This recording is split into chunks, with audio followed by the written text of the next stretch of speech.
Di sini saya akan mempresentasikan tentang murid sebagai peserta didik.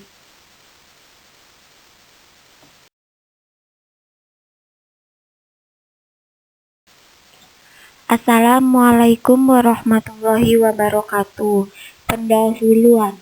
Peserta didik secara kodrati adalah manusia, baik secara individu maupun sosial yang memiliki kebutuhan dasar yang harus dipenuhi serta berbagai potensi maupun di posisi untuk dididik, dibimbing, dan diarahkan sehingga dapat mengaktualisasikan dirinya dalam kehidupan.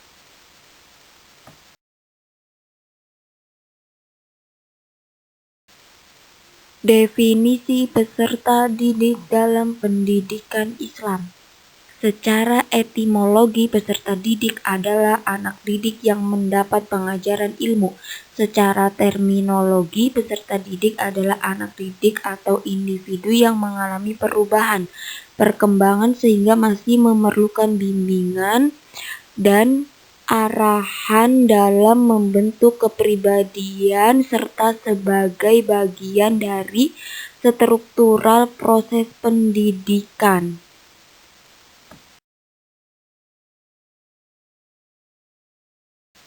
Menurut Tirta Raharja tahun 2000 mengemukakan 4 karakteristik yang dimaksud, yaitu 1. Individu yang memiliki potensi fisik dan psikis yang khas sehingga merupakan makhluk yang unik. 2. Individu yang sedang berkembang. Anak mengalami perubahan dalam dirinya secara wajar. 3. Individu yang membutuhkan bimbingan individual. 4. Individu yang memiliki kemampuan untuk mandiri dalam perkembangannya. Peserta didik memiliki kemampuan untuk berkembang ke arah kedewasaan.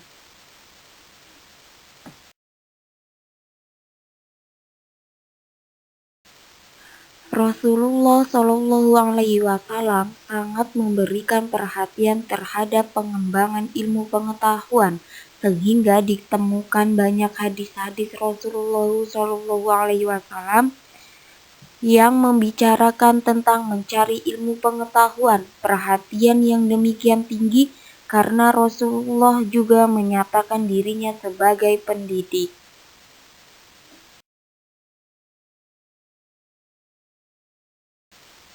Hadis yang membicarakan tentang peserta didik. Menceritakan kepada kami Musaddad, ia berkata, menceritakan kepada kamu Bashir, ia menceritakan kepada kami Ibnu Awub dari Ibnu Sirin dari Abdurrahman bin Abu Barkah dari ayahnya. Rasulullah Shallallahu Alaihi Wasallam bersabda, barang siapa yang berusaha mencari ilmu, Allah akan memudahkan jalannya menuju surga.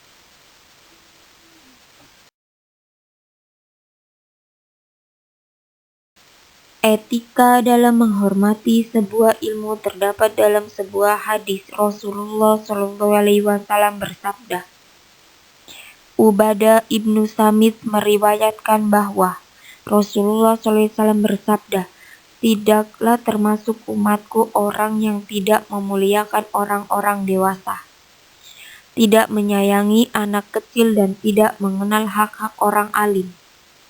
Hadis riwayat Ahmad.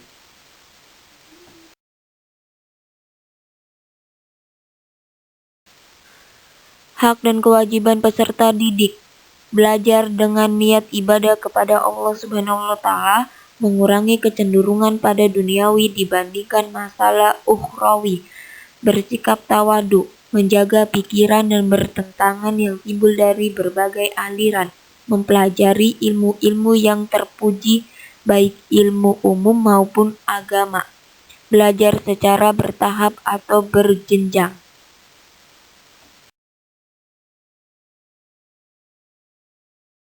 Mempelajari suatu ilmu sampai tuntas, memahami nilai-nilai ilmiah atas ilmu pengetahuan yang dipelajari, memprioritaskan ilmu dunia sebelum memasuki ilmu duniawi, mengenal nilai-nilai pragmatis bagi suatu ilmu pengetahuan.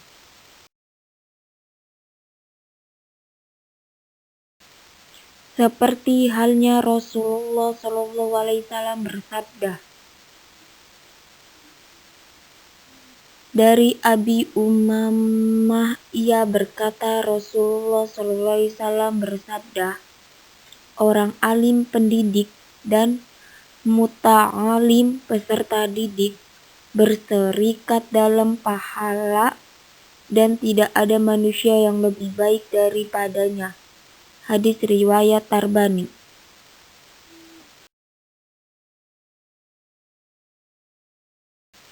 Dapat dipahami bahwa pendidik dan peserta didik merupakan manusia yang lebih baik.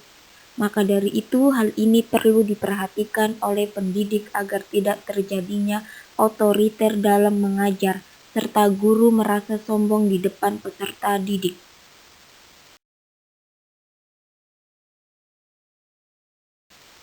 Hubungan pendidik dan peserta didik. A. Pendidik bersikap adil. B.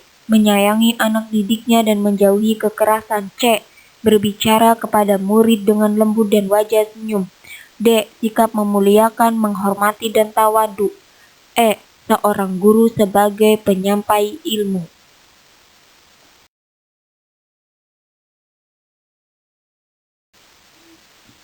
Kesimpulan, menyebut individu yang menuntut ilmu adalah peserta didik dan bukan anak didik. Peserta didik cakupannya lebih luas yang tidak hanya melibatkan anak-anak, tetapi juga pada orang-orang dewasa. Dasar-dasar pendidikan agama ini harus sudah ditanamkan sejak peserta didik itu masih usia muda. Karena kalau tidak demikian kemungkinan mengalami kesulitan kelak untuk mencapai tujuan pendidikan Islam yang diberikan pada masa dewasa. Etika peserta didik dalam pendidikan Islam merupakan suatu yang harus dilaksanakan bagi setiap peserta didik dalam proses pembelajaran baik secara langsung maupun tidak langsung agar ilmu yang diperoleh bermanfaat.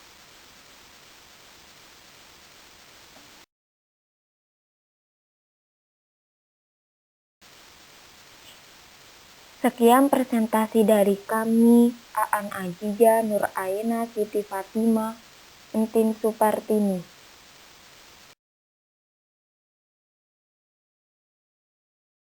Terima kasih banyak. Wassalamualaikum warahmatullahi wabarakatuh.